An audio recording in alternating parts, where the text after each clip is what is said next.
All right, so tell me, what's the vibe of Atlanta right now? I mean, in the news, you are constantly seeing break-ins, people breaking in cars, people breaking in houses. A lot of the celebrities and artists are kind of getting targeted now in this market. What's your take on that?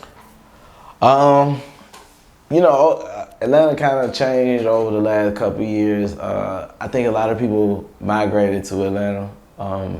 It's better living conditions. Cost of living was cheaper at that time. Business was thriving here, and despite this being like a major city, it's really a small major city. Like, it's really an underdeveloped city. Like, you know what I'm saying? And so I think that people with faster paced people just understood the opportunity of coming to Atlanta. Along with that, though, I think those different mindsets and things followed and trailed, because a lot of things that Atlanta has never been known for is what we're known for today. You know what I mean? I like to think that a lot of the crimes that's being committed that seem like crazy, they really be sounding like, not trying to be funny, they be sounding like third world like crimes, like to where if somebody might be here orchestrating it. You know what I'm saying? So it's just like, you just never know what's going on. But I mean, Atlanta a real zoo right now. But I mean, I don't know. It's still my city. I pray for them. I think what we got to do, though, if we do want to find a way to decrease crime, I think we do got to find a way to, instead of trying to just educate kids, figure out ways kids can make money. Like, just even teens, like, it's certain stuff you can see. Like, I mean, everybody just not geared. Like, the way the system got it set up for us anyway, our mental already from a young age ain't really set up to be geared towards thinking of a career. And that's why a lot of guys, you know, young black males take the route that they take, because it's just like, we ain't got that sense of training to be like, this made sense. So we develop ADHD at an early age, and then from there, next thing you know, you're doing everything you can to get a dollar, and one thing leads to the next. But I think if we developed a lot of opportunities where they can make money, like, cause that's all it comes down to when we get older anyway. Everybody got to make money. And like, you willing to? Sometimes people willing to do whatever. Sometimes people willing to get it, because I mean, if you ain't old enough to work a job and your mom ain't paying for this and this, that, and the third, what you doing? Like, they leaving you with an opportunity, you know what I mean? And as much as people are saying, oh, well, go get a job. I mean, you know, go cut some grass. That fast money be different when you don't know no better. It's a real ADHD mindset thing. Yeah, and like, it can be addicting as well. A lot of people don't understand. Because you don't know how to save. It come. Just as fast. Everything is a need. Food a need. Girls a need. Liquor a need. Weed a need. I need this. I need a place to stay. Everything is a need at that time. That money's coming too fast. Man. Yeah. So I know you had went away for a couple of years. Can you tell me what led up to you having to be locked away for a few years? Karma. Like, really karma. Like, from the time I, you know, like, really, like, was in the streets, nothing ever caught up to me until I got caught for something I didn't do. And that was the craziest thing. Like, I had to really sit there, like, fighting 2 life sentences. Like, no bond. I'm in DeKalb County for like 2 years, South Florida. I don't even know what people look like.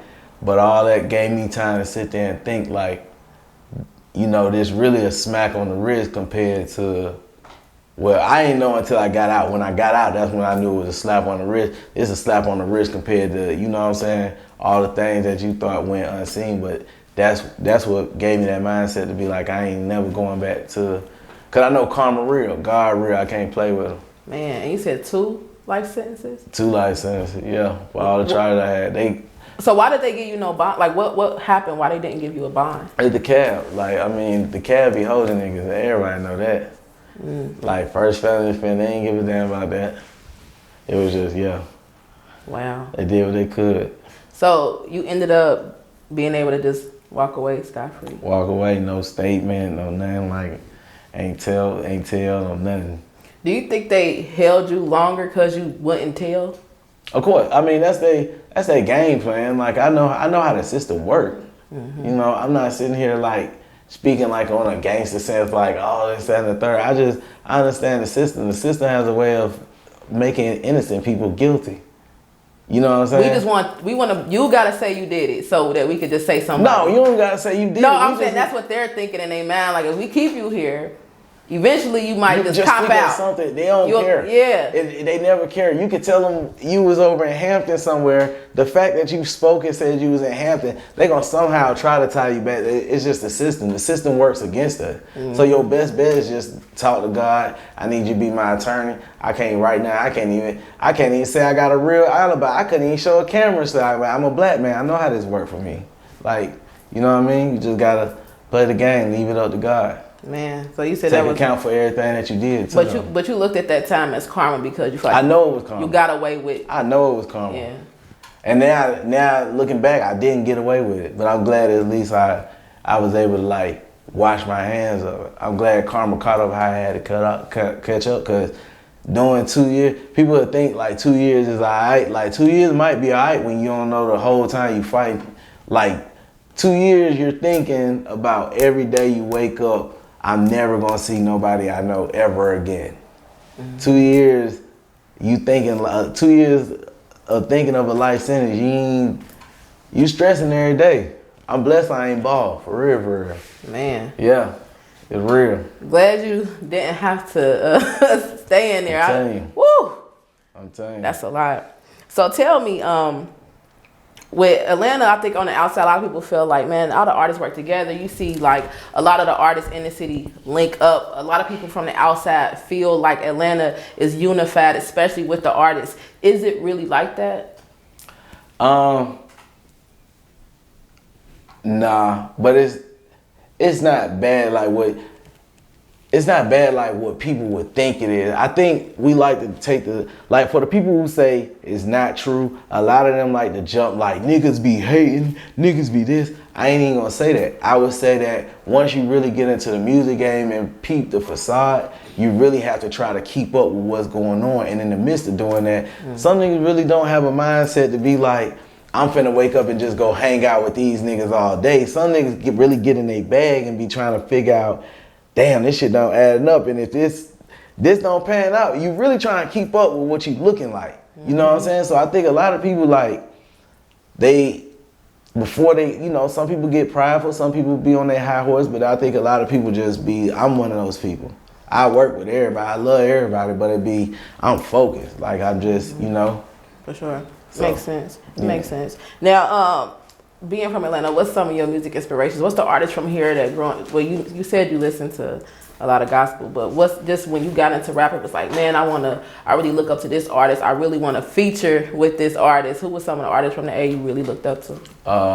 Future, Thug, Baby, T.I., WAP, and before I sit here and say like I didn't say those were like my musical inspirations.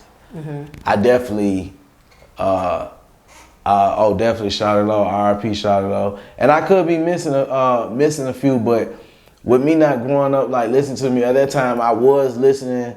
By that time, I was listening to the music. Mm-hmm. I always liked their story, because his story is what made me feel like that was more relatable. I remember that time where everybody was like, this all WAP gonna be. I remember the time where everybody was like, this all Thug gonna be. I remember everybody was like, but this is Dead Future gonna be. And it was like, they never stopped. So seeing everybody that I just named their story, it was like they evolved. And every time I saw their story get bigger, it always made me feel like, dang, my story finna get bigger. Like, man. So it was like, you know what I'm saying? Like, yeah, I got a lot of musical inspiration from the city, but it's just the ones that really pushed through and just like and kept going. Man, became superstar, like megastar. Mm-hmm. That's hard. It's really hard to do. Yeah, I mean, when you see Future from the beginning and where he's at now, he's a superstar. He's a superstar, he's bro. He's a superstar. Despite what they going through, problems, I don't care who broke, they made it to that status of like, and it take a lot to get there. Well, let's talk about your song with him, Take Off. Okay, sure. I like it. For sure, first things first. Tell me, so since he is one of the people that you was like, man, he inspired me, what was it like linking up with him to do this record? Damn.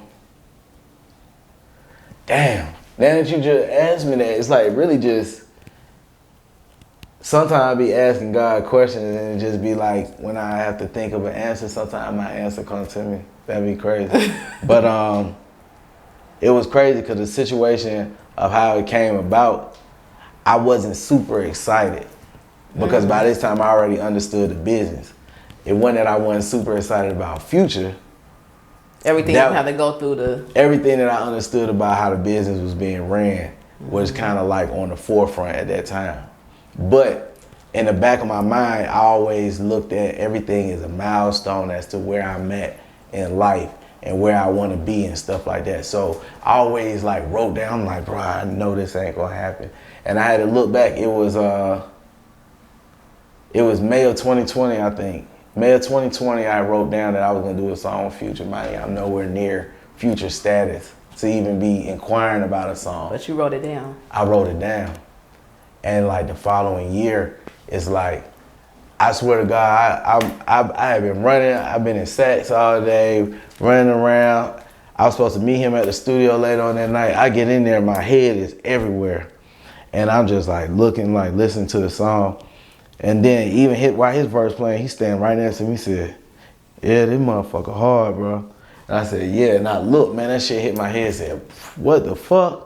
Nigga, I'm right next to, you know what I'm saying? Was it almost deja vu in a way because you already kind of seen this, you it was more manifested it already. That's what it was, the manifestation, because you don't expect it to really happen like that. You don't expect it to be sooner than what you thought. You know what I'm saying? I'm like, I'm writing this, but I'm writing this thinking years, not year. You know what I mean? So when it came in the light, it was like, damn. And then it was just Power like, to pen. Man, the nigga was like cool as hell, like just real tough. Nigga said he fresh as hell, you know what I'm saying? Like niggas checking out my fit and shit like that. We chopping, like, and it's like, damn, like God just be having his ways of working, like confirmation, you know what I'm saying? So it was just like, that was, I guess, that's what made it like the biggest point for me, like, damn. A highlight. I done got this is a highlight. Fuck all the rest of the shit. But it also kept me humble too though, because I already knew what to expect, but I was grateful for that opportunity. That's what I, manifested. Sure. Yeah. Now I see that you are you're very motivational. Sure. I feel like, especially with your social media, like you ain't scared to get on there like, hey, good morning. Like, you need to do this, do that. You're going to get to where you need to go. You're very motivational. Do you feel like that's something is that for the people or is that really for you? It's for me, cause it's easy. Like, I can't get on there and tell you about pouring up lines of lean and all this shit. I ain't even finna get on there with no. I had one song I started rapping about like some exact shit I did and I took that shit off. So it's kind of like, damn, I want to sell me. I want to be real, but I don't want to get a negative influence. Niggas ain't giving no positive influence. Niggas can't keep it 100 and be like, nigga, I'll punch your ass out, but I love you though, like for real, for real.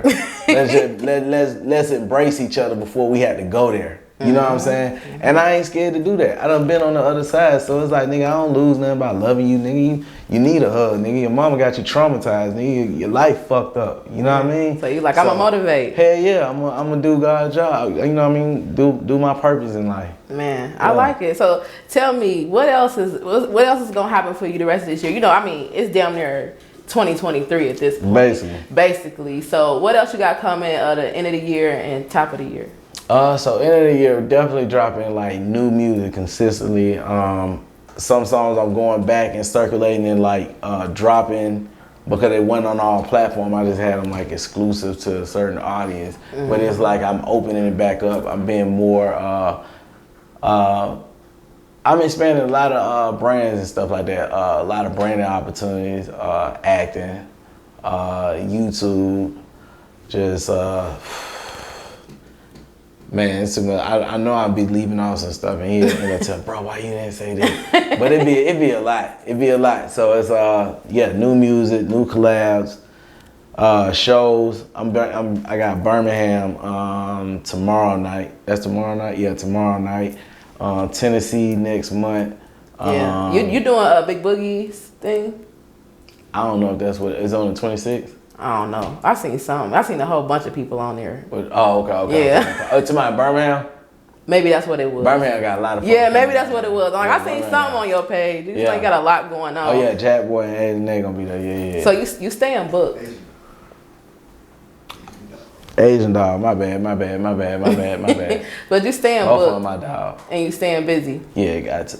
For sure. Well, you know Got what? I'm glad that you took the time to kick it with us while we out in Atlanta. Sure. Definitely had to make sure we tap in with you because you got a lot of good stuff going on. You've been having stuff going on for a long time, but we couldn't catch you right at that point. But we catching you now. For sure. So that's what makes sense because there's a lot more to come. And, you know, we gang now. Man, like, we come literally on, man. gang. For life. So, yeah, we Lord, gang. So let's every go. time you dropping these videos, these projects, you getting posted up on 401 They coming Uncut. y'all way. Yeah. Fuck shit, we got a lot dropping. Okay. Yeah. Man, so yeah. thank Matter you. of fact, I actually, my bad. What? I think in the next 3 weeks I have a tape dropping that I forgot about. What is it called? The compilation. Okay. So compilation. Be on the lookout for it. It's about 11 songs on there. It ride for the ladies, for the hood niggas, for the niggas getting money, for white people, for senior citizens. We got something for everybody. Yeah. For everybody. You can find a Yeah. song on there to Man, rock I'm with. trying to tell you, for real. For sure. Well, thank you so much for Crazy. stopping by, Euro. We tapped in, man. For sure. Appreciate it.